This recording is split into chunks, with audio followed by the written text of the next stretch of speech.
何ネクラな顔して読んでるのよ。何これ、わけわかんない。ほい。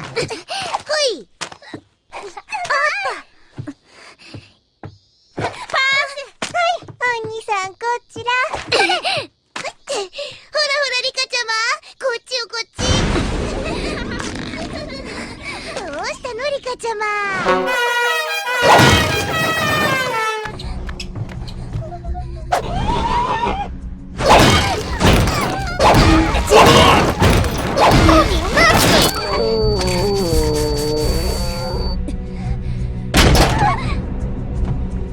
さとこ、あんた少しうるさい。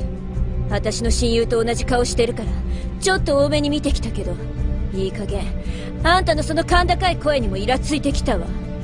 以後私の半径1メートル以内に入ったら言い訳なしで即ぶん殴るから、そのつもりで。 You're crazy!